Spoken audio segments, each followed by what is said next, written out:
कृष्ण पदाय कृष्ण पृष्ठाय भूतले श्रीमते मधुसूदनाय मातुचेतनाय नमस्ते मधुसूदनाय भक्तिपात्राय दुर्लभ कृष्ण भक्ति जयति सर्वकाल। हरे कृष्ण कृष्ण कृष्ण हरे राम 12 सूत्रों पे हम जो चर्चा कर रहे हैं, भगवान के प्रेम को ही अपने जीवन का एकमात्र उद्देश्य समझना और हर हालत में निरंतर लक्ष्य में रखकर सबका करना, जहां तक बने। तो अभी आपके दिमाग में बैठ ही गया और मैं चाहती हूँ सत्संग आपके दिमाग में दिलो दिमाग में बैठ जाए। जब आप नींद भी करो ना, आपके अंदर ये गूंजता है, सत्संग गूंजती रहे, शब्द गूंजते रहे। जहां तक बने भोगों का त्याग और भोगों की आसक्ति का त्याग करना चाहिए। जगत की किसी भी प्राणी पदार्थ में राग न होना। श्रीराधे। और यहाँ जो त्याग, याद रखना, गीता ने कह दिया त्याग से ही शांति मिलती है।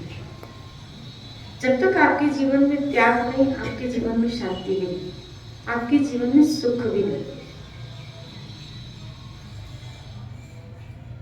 मोह अंधा कर देता है, रुलाता है, दुख प्रदान करता है, कष्ट प्रदान करता है।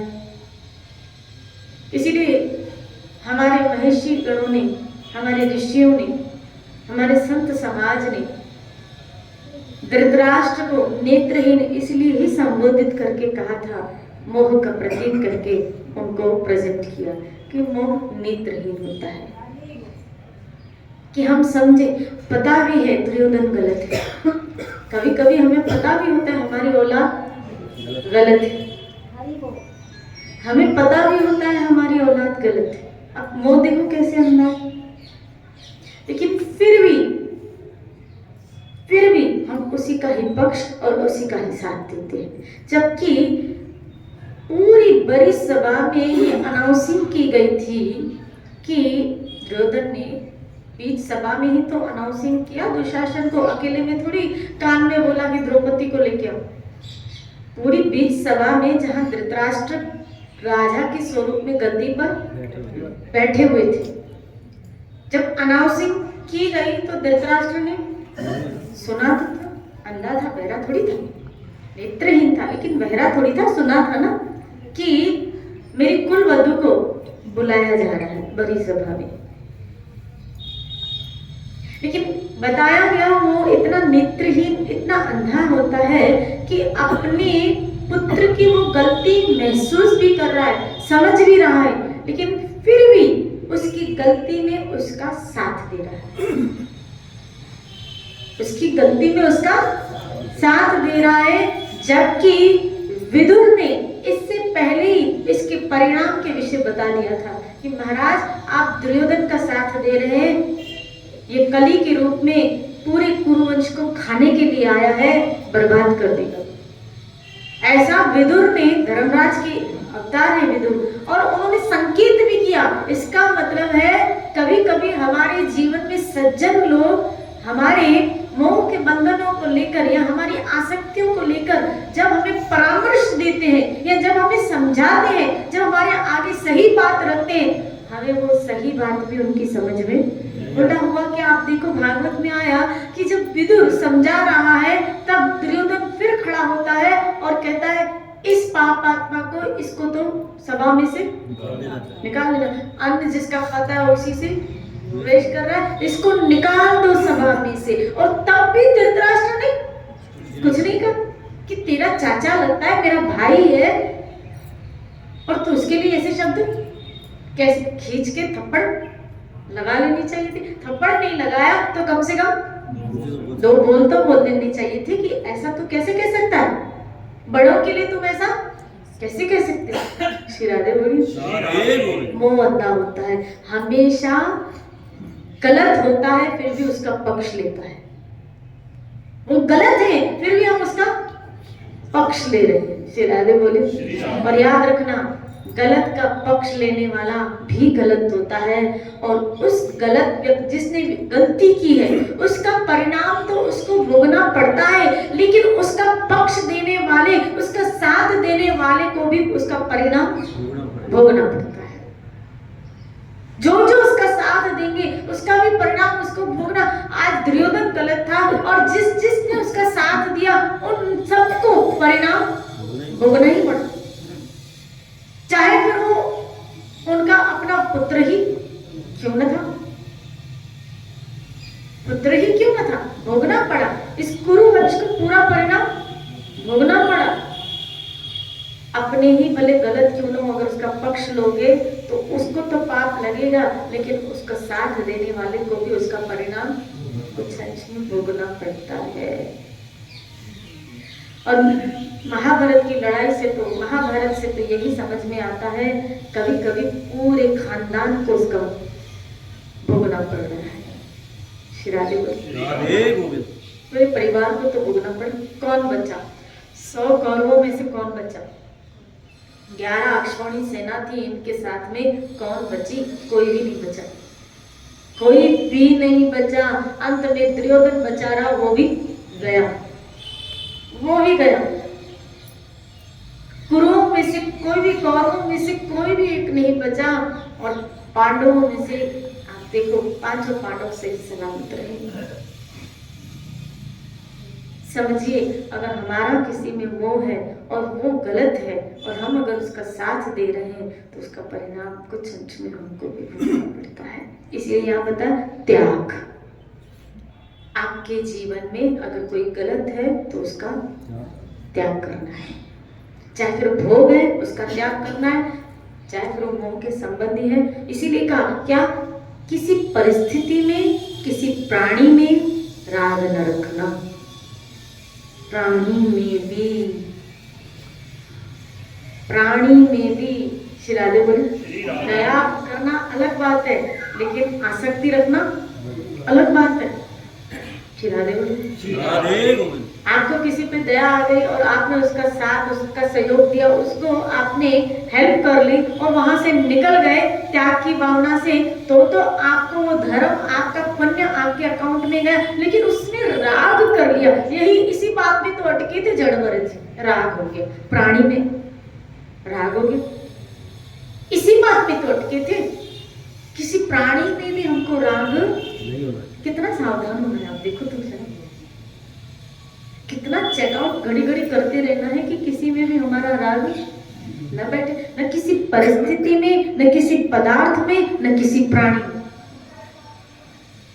नहीं, कोई घटना बार बार जिसपे हमारा राग होता है, बोला वो दिन तो मुझे बार बार याद आते हैं। तो क्या वो दिन, अब प्रेजेंट में जी ना, भूतकाल में क्या जी रहा है, क्या वो दिन थे मेरी जवानी के, क्या वो रस्सी गल गई। श्री राधे बोली, अब क्या, क्यों दिनों को याद करते हुए आज प्रेजेंट को गंवाना। यही बात सुयज्ञ को भागवत के 6वें स्कंद में, 7वें स्कंद में सॉरी आया है कि जब यमराज समझा रहे हैं सुयज्ञ की पत्नियों को। उशिना देश के एक राजा थे जिसका नाम था सुयज्ञ।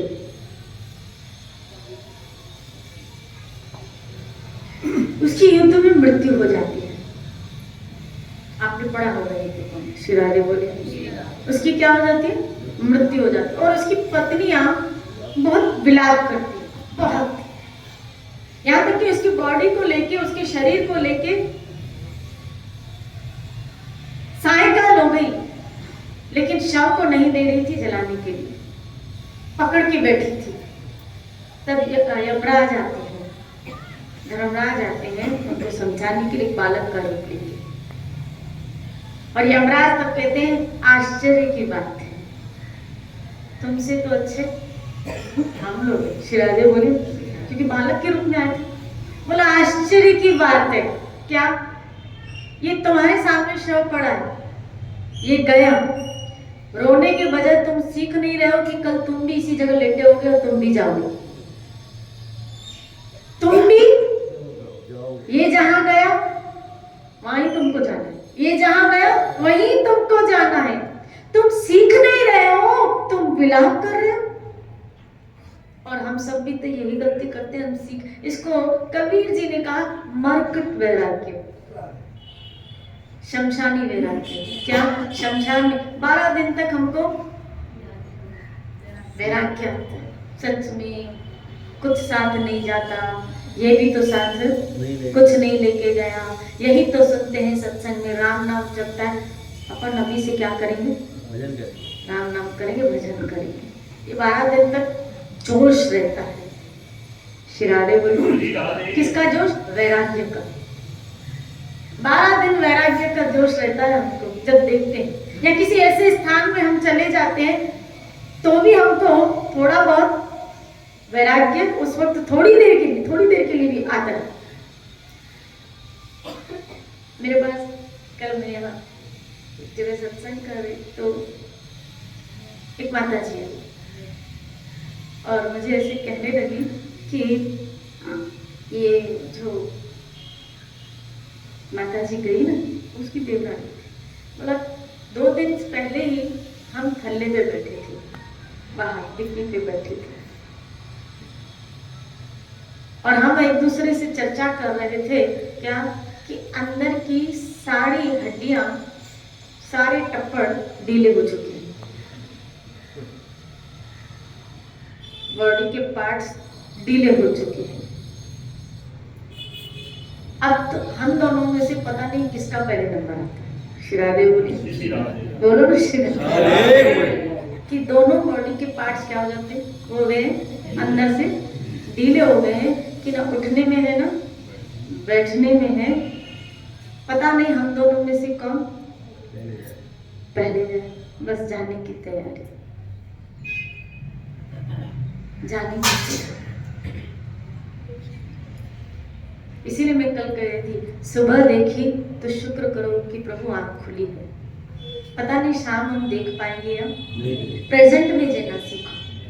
भविष्य की प्लानिंग अभी नहीं, अभी ये बात छोड़ दो। बहुत हमने भविष्य की प्लानिंग कर दी और धरी की धरी रह जाती है सारी भविष्य की प्लानिंग। अभी कभी प्लानिंग करनी हो तो फिर भक्ति की करो कि और भजन को बढ़ाए, और भजन को कैसे बढ़ाए, और नाम को कैसे बढ़ाया जाए, और मेरे अंदर इस भौतिक जगत के प्रति त्याग की भावना कैसे है। यहाँ उदार जी लिख रहे हैं त्याग के विषय, जो एक अच्छी लाइन मुझे लगी। उदार जी कह रहे हैं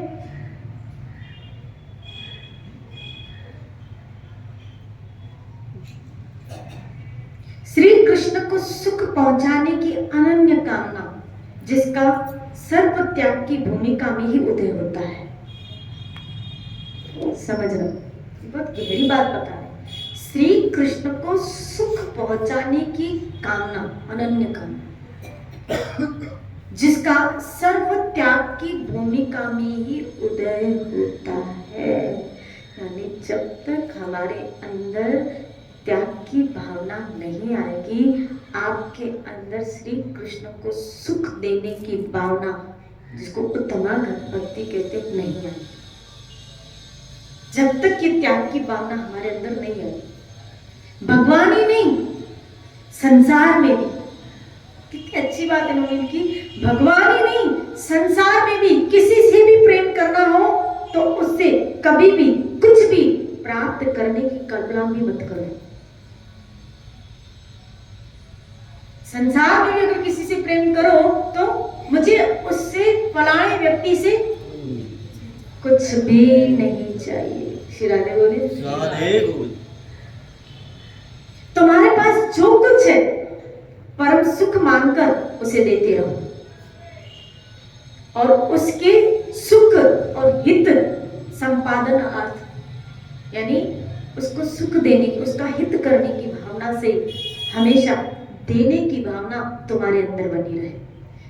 ये भी भावना अंदर ना, ओ हो देखा मेरे अंदर तो मैं तो सिर्फ खाली दे ही रहा हूँ, मेरे अंदर तो सिर्फ देने की भावना है। श्री राधे बोले। यहाँ बता, सामने वाले को सुख देने के लिए, ये बहुत बड़ी स्थिति है,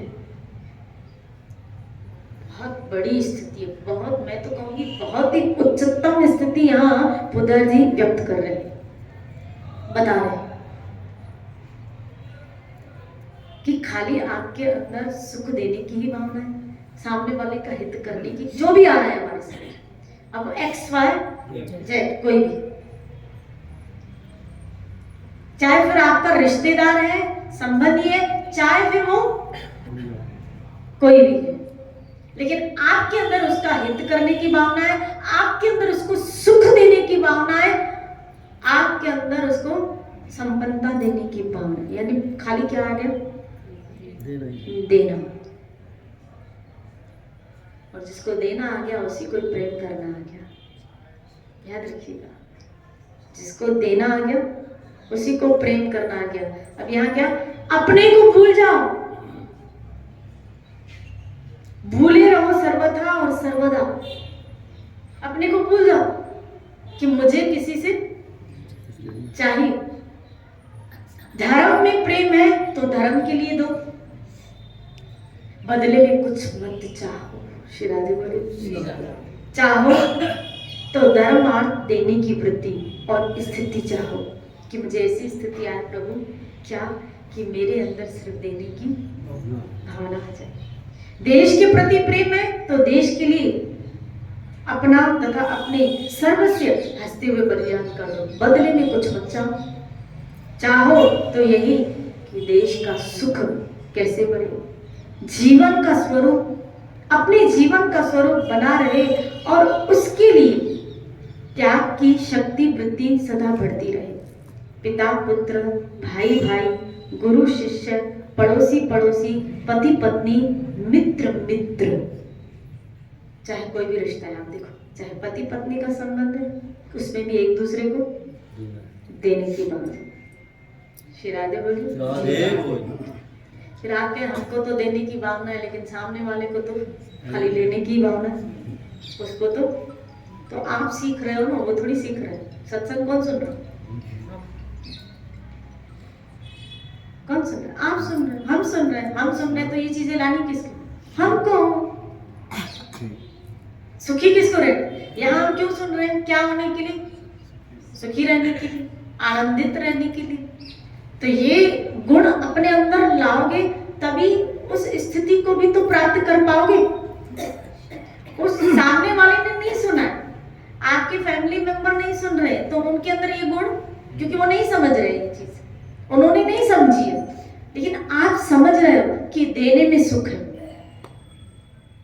आप ये बात यहां समझ रहे हो कि देने में सुख है, और अगर हम ये बात समझ रहे हैं देने में सुख है, तो फिर मुझे अपने अंदर देने की भावना लानी है। श्री राधे बोले।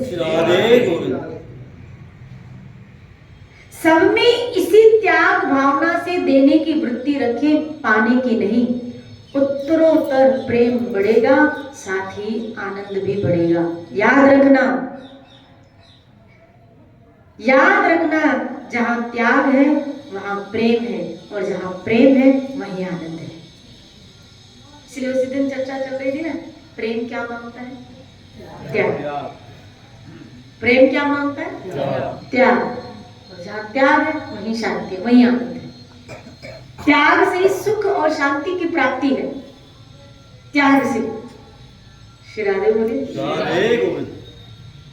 इसके विपरीत जहां ग्रहण है, ग्रहण मतलब लेने की भावना, एक है देने की भावना और एक है लेने। तो जहां लेने की भावना है, जहां ग्रहण है, वहां स्वार्थ है, और जहां स्वार्थ है वहीं दुख है। श्री राधे बोले। अब यहाँ हमें भगवत प्रेम प्राप्त करने के लिए जो त्याग की भावना सिखा रहे हैं, क्यों सिखा रहे हैं, इसका कारण ये है क्योंकि अगर आपको सच्चे सुख की प्राप्ति चाहिए, आपको आनंद की प्राप्ति चाहिए, तो हमें हमारे अंदर त्याग की भावना लानी पड़ेगी। चाहे फिर वो भोगों का त्याग हो, चाहे फिर वो प्राणों का त्याग। क्योंकि जहाँ त्याग है वहीं शांति है, जहाँ प्रेम है, त्याग, शांति, सुख वहीं रहता है। ये सब विवेक से आता है, ये सत्संग से। सत्संग से। श्रीराम, मैंने कहा ना, यहाँ कौन समझ रहा है? हम ही समझे। हम सत्संग में आए तो ये बातें समझने को मिली। अभी किसकी वाणी? उद्धार जी की, जो बहुत बड़े संत है। संत की वाणी मतलब सत्संग। संत की वाणी का संग का मतलब क्या है? सत्संग। तो इसका मतलब है संतों की वाणी का संग करके, सत्संग करके हमारे अंदर ये भावनाएं आती है, या हमें वहां से ये सब चीजें सीखने को मिलती है कि ये भी भावना है। नहीं तो भौतिक जगत में क्या है? आदान प्रदान ही तो है। वहां दुख क्यों हो रहा है बताओ? वहां दुख क्यों हो रहा है? आदान प्रदान, वहां यही चीज है। क्या मैंने दिया मुझे भी दे, अगर मैंने दिया तो मुझे भी चाहिए। हम बेटा क्यों पैदा करते हैं? क्या कि बड़ा होके मुझे क्या देगा? सुख दे। तो किया, उसके बदले में भी तो चाहिए। यहाँ आदान प्रदान हम मांगते हैं, लेकिन इस मार्ग में आदान प्रदान नहीं है। यहाँ तो सिर्फ देना ही देना है। अब आप कहेंगे फिर देना ही देना। जब ये बात समझ जाओगे ना, क्या कि कर्म का कर्जा लेके आए हो। तो जब कर्जा किसी से हम लेते हैं, मान लीजिए 50 लाख कर्जा लिया, तो वहां तो खाली देना ही देना है वो कर्जे से। बस ऐसे ही जन्म जन्मांतर से कर्मों का कर्जा लेके आए, तो बस व्यक्तियों को देना ही देना। कर्जे से क्या हो रहे? मुक्त हो जाओगे। श्री बोली, किसी से सुख ना मिले ना तो सोचना मेरे नसीब का है ही नहीं, अब मेरे भाग्य का है ही नहीं उस व्यक्ति से, तो भले मैं कितने भी उल्टा भी लटक जाऊं, सीधा लटक जाऊं, मुझे मिलने वाला नहीं। यहाँ दे के कर्जा चुका दो, यहाँ दे के कर्जा क्लियर कर दो। कभी कभी कई लोग मुझे बोलते हैं हम इतना अच्छा चलते हैं, फिर भी सामने वाले हमारे साथ ऐसा क्यों करते हैं? हम तो बहुत अच्छा, हमने तो कभी कभी हमने बहू को घर पूरा सौंप दिया, इतना अच्छा थी, लेकिन फिर भी सामने से ऐसा क्यों हुआ? इसलिए हुआ क्योंकि तुम्हें उसके साथ अपना कर्जा चुकाना है, क्लीन करना है, क्लियर करना है। उम्मीद मत रखो, त्याग की भावना लो। यहाँ जो भी बैठे, जो सुन रहे, याद रखना हम सब एक बहुत बड़ा कर्म का कर्जा लेके आए हैं। ये पृथ्वी, इस धरा पे जन्म लेना मतलब भुगतान करना है, भोगने के लिए। इसको कहते हैं भोग भूमि। भोगने आए, क्या भोगने आए? अपने कर्म। क्या भोगने आए? अपने कर्म। अब कैसे भोगोगे? व्यक्तियों के रूप में ही तो भोगोगे। कैसे भोगोगे? रिश्ते आएंगे सामने, व्यक्ति आएंगे सामने, उन व्यक्तियों के रूप में तो अपने कर्मों को भोगना है हमको, क्योंकि यहाँ जो भी आता है वो भोगता है, और जिसका भुगतान क्लियर हो जाता है वो 1 2 अपने रास्ते। श्री राधे बोले, कर्जा क्लियर हो गया फलाने के साथ, गुलाबी मुक्त, जिससे हमारा इधर कर्जा क्लीन हो जाता है। क्या होता है? अभी वो अपने रास्ते आ, बस अभी अपना हम सबों का कर्जा बाकी है, तभी बैठे इस जहां में, तभी बैठे हैं क्योंकि अभी भी कर्मों का कर्जा बाकी है। अब वो किसी से दुख के रूप में आए ना, तो किसी से सुख के रूप में आए। चाहे सुख के रूप में आए, चाहे दुख के रूप में आए, आप अपने अंदर देने की भावना रखें। पति हो तो ये सोचो पत्नी को देना ही देना, पत्नी हो तो सोचो पति की सेवा करनी, देना ही देना।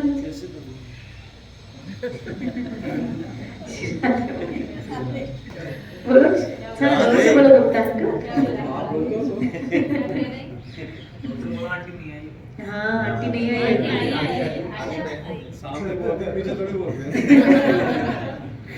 राधे को वैसे बोलो ना, राधे को।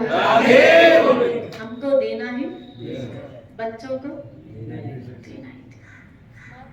सिचुएशन आ जाती है तो जो सत्संग ने सिखा तो दिया है कि पिछले जन्म के कर्म है तो चुकाना है, पर कुछ सेकंड्स के लिए या कुछ मिनट के लिए हर्ट होता है, तो मैं उसके लिए फिर क्या करूँ? हाँ ठीक है, कुछ सेकंड के लिए बने तो सेकंड के लिए हो ना, फिर तो आप अपने आप को संभाल कर देते। इंसान है, इमोशंस तो रखते हैं, देवता तो बने नहीं, या उस वो स्थिति को तो प्राप्त नहीं, ब्रह्म बुद्ध प्रसन्नात्मा न शोचति न कांक्षति। और देखो यहाँ एक व्यक्ति है, समझ एक व्यक्ति है, वो सब कुछ त्याग करके रिश्तों को, परिवार को, संबंधियों को, घर को, गांव को, सब कुछ त्याग करके चला गया। और जब त्याग करके चला गया, छोड़ करके चला गया, तो वहां उसके इमोशंस क्या हो जाते हैं, कट ऑफ। अब वो दूर रहता है, जैसे कई रिश्ते हमसे बहुत दूर रहते हैं, तो उनको कुछ होता भी है, भगवान करे अगर कुछ होता भी है, तो जब हमें पता चलता है तब थोड़ी देर के लिए हमको कुछ फीलिंग्स आती है, लेकिन अब दूर है, ऐसी बहुत सारी बातें होंगी जो हमारे कान में भी नहीं पड़ती होंगी, हमें पता भी ना होती होंगी, तो हमें दुख भी तो नहीं होता। तो एक व्यक्ति जो त्याग करके चला गया, पीछे मुड़ के नहीं देख रहा है, वो तो इस चीज से परे हो गया। लेकिन एक व्यक्ति जो रिश्तों के बीच में रह रहा है, उन संबंधियों के बीच में रह रहा है और उनसे दुख सुख भोग रहा है, तो उसको फीलिंग्स तो आएगी, कैसे नहीं आएगी? रोबोट थोड़ी है, इंसान है जहाँ इमोशंस रखते हैं, फीलिंग्स रखते हैं, हमारे अंदर इमोशंस है, हमें हर्ट भी होता है। अगर थोड़ी देर के लिए होता भी और आप अपने आप को फिर समझा लेते हो, ठीक है, इसको क्या करो, अवॉइड, इसको लेट गो करो, इसको क्या करो। बापू जी कहते हैं, हमको समझाते हैं, उन्होंने एक आसन हमको योग आसन समझाया, आपको सिखाओ, फिर आगे बोलिए। उन्होंने एक आसन हमको समझाया है कि जब फीलिंग आए ना, जब ऐसा दर्द हो, जब ऐसा दुख हो, तो कौन सा आसन? झटका आसन, झटक दो, झटका आसन। शिरादे बोलिए, पल्ला झाड़, शिरादे बोलिए, थोड़ी देर के लिए ऐसे झटका आसन, झटक दो, क्योंकि ये बातें घर कर गई ना, तो आपके अंदर जो ईश्वर प्रेम के फूल संचरित हो रहे हैं वो मुरझा जाएंगे, क्योंकि उन व्यक्तियों के लिए फिर द्वेष आ जाएगा, और द्वेष आ जाएगा तो उस व्यक्ति का चिंतन चलेगा, भगवान चिंतन चला जाएगा, ईश्वर चिंतन। अब मुझे बताओ, भगवान शिव ने विष क्यों नहीं अंदर डालने दिया?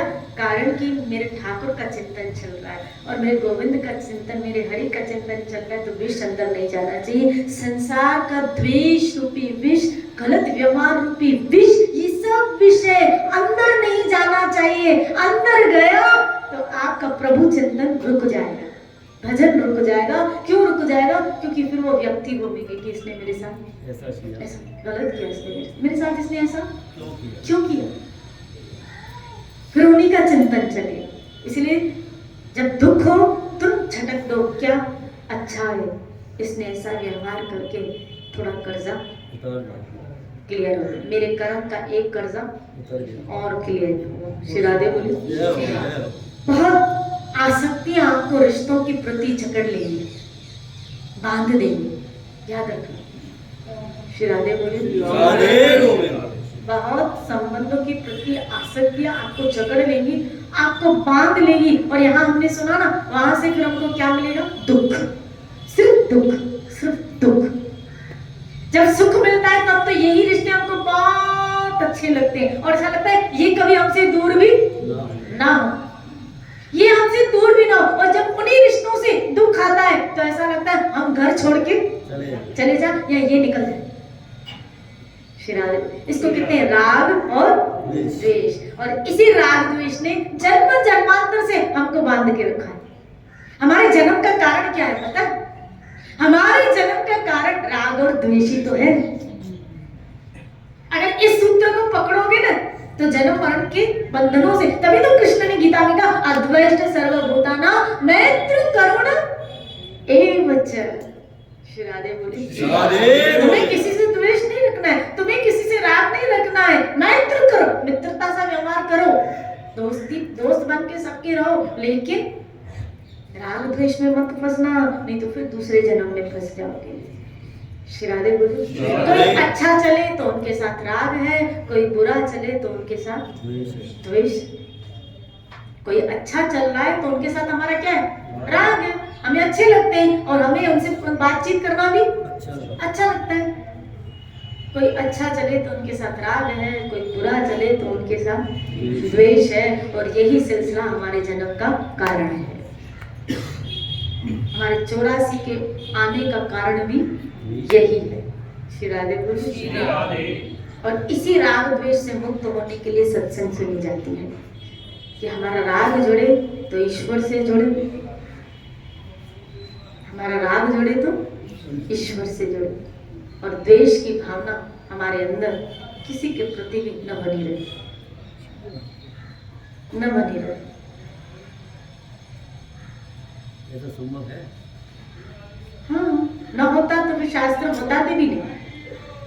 अगर न होता ना तो कृष्ण गीता में कभी न कहते कि अद्वैष्ट सर्वभूता। वो बताते, वो मार्ग कृष्ण बोलते भी नहीं, संत महापुरुष बताते भी नहीं। जो हम कर सकते हैं ना उसी को ही व्यक्त किया गया है। अगर कृष्ण को पता होता ना, ये देखो कलयुग में पता है और सारी और कोई साधना नहीं होगी तो उन्होंने नाम के रूप में, क्योंकि पता है और साधन नहीं होंगे इसलिए उन्होंने नाम प्रदान कर दिया, अपना नाम दे दिया। इसी तरह अगर ऐसा न होता ना तो गीता के कल ही हम पढ़ रहे थे ना 12वें अध्याय में बताया क्या, अद्वैष्ट सर्वभूतम्। श्री राधे बोले। तो मतलब कहीं ना कहीं संभव है, हो सकता है। अब हमारे अंदर हम उसको कितना सिंसियरली ले रहे हैं ये बात देखने की है कि हम उसको कितना सिंसियरली ले रहे हैं। कि हमें किसी से द्वेष, बस दिमाग में खाली एक बात बिठा लो, क्या कर्जा चुकता करने आए हो, द्वेष होगा ही नहीं।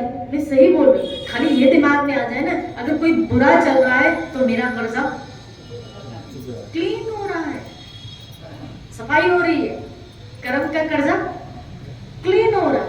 और जितना, सच बता, एक बात पूछो, हमने 50 लाख कर्जा लिया फॉर एग्जाम्पल, और कोई सज्जन व्यक्ति आके आपका कर्जा,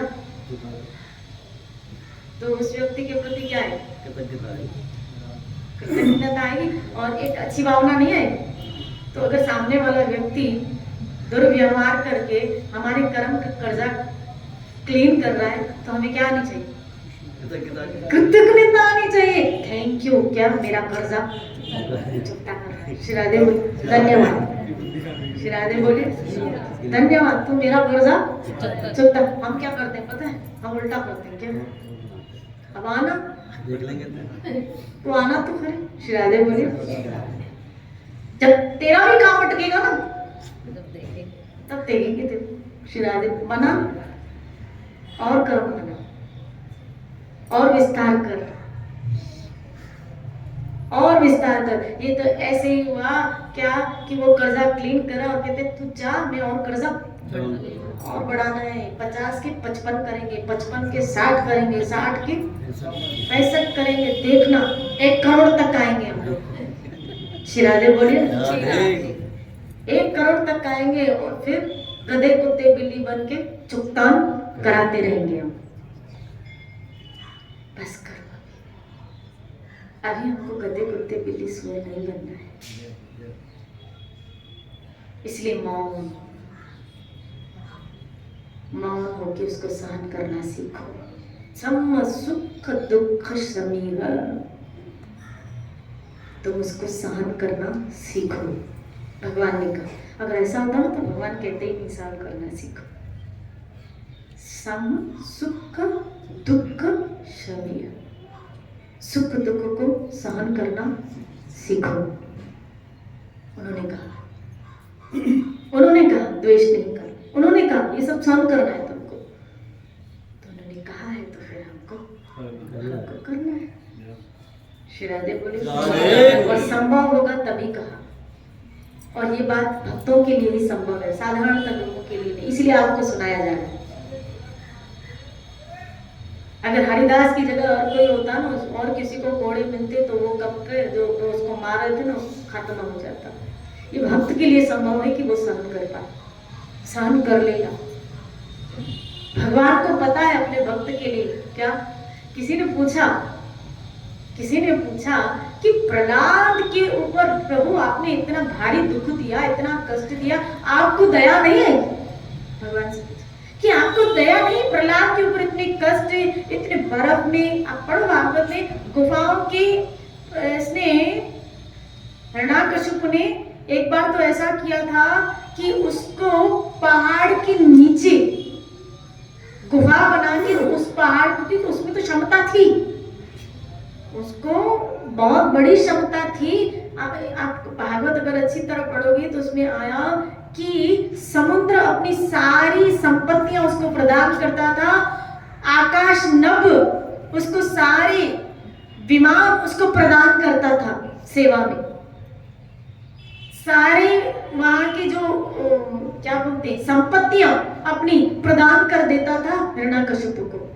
इतना बल था, सब इससे इतने डरते थे कि सब उसको प्रदान सहजता में, क्यों उसने इतना बल था उसको। उसने 5 वर्ष के बच्चे अपने बेटे के ऊपर जो अत्याचार किए कि एक बार तो गुफा, पहाड़ उठा के गुफा बनाई थी और उस गुफा में बर्फ की शिलाएं रख दी थी और फिर वो पहाड़ उसके ऊपर,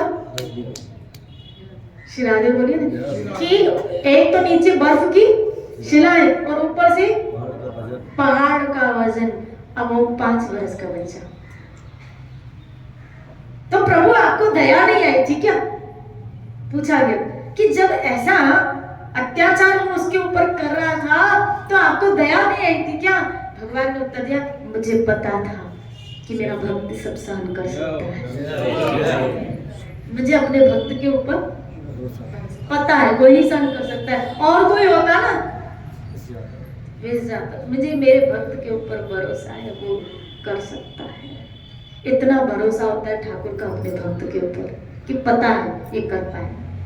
और जो नहीं बना है अब तक भक्त, श्रृंखला में है, इसलिए उनको सत्संग दी जाती है कि देखो भक्त ऐसा होता है जिसके अंदर सुख दुख को सहन करने की क्षमता है, जो सुख को भी डाइजेस्ट करता है और दुख को भी डाइजेस्ट करता है। याद रखना, दुख को फिर भी डाइजेस्ट कर सकता है लेकिन सुख बदहजमी कर देता है। श्री राधे बोलिए, बदहजमी कर देता है। सुख को भी डाइजेस्ट करना है और दुख को भी डाइजेस्ट कर, दुख में बह नहीं जाना है और सुख में शुक्र करना है। दुख में सब्र करो, धैर्य रखो कि दिन जरूर बदलेगा, और सुख में शुक्र करो। धन्यवाद प्रभु, आपका बहुत बड़ा आभार। आप ही हैं जो ये कृपा बसा रहे। श्री राधे, इसको कहते हैं सम सुख दुख शमी। सुख दुख में क्या रहता है? समान रहने का अर्थ ये है, ये समानता है सुख दुख में, कि सुख में क्या कर रहा है? सुख में धन्यवाद कर रहा है, शुक्र कर रहा है, शुक्र करता हुआ चल रहा है, और दुख में क्या कर रहा है? धैर्य रख रहा है, सब्र रख रहा है, सब्र रख रहा है कि उसने जो विधान रचा है मेरे लिए बहुत अच्छा ही रचा है। इस तरह अपने जीवन को बिताओ और अपने जीवन को धन्य करो। उम्मीद करती हूँ कि ये सूत्र दिलो दिमाग में बिठाते हुए चलोगे। बहुत कुछ सिखा रहे हैं खुदा जी हमको त्याग की भावना से, कि हमारे अंदर इस जगत में, परिवार में, व्यवहार में, लोगों के बीच में, रिश्तों में सिर्फ एक चीज आ जाए, क्या? त्याग। त्याग। और इससे इसका सबसे बड़ा उदाहरण रामायण है। अगर आप रामायण पढ़ते हैं तो रामायण का प्रत्येक किरदार, प्रत्येक रिश्ता त्याग की भावना से भरा पड़ा है, त्याग की भावना से भरा पड़ा है। श्री राधे बोलिए। इसी तरह हमारे इर्द गिर्द जो रिश्ते जुड़े हैं उसमें भी हमारे अंदर क्या भावना आनी चाहिए? मुझे इनसे कुछ नहीं चाहिए। अब मुझे दुख भी मिल रहा है इनसे, पर मुझे इनसे कुछ नहीं चाहिए। खूब भजन करो, अपने जीवन को धन्य करो। जय जय श्री राधे, जय जय।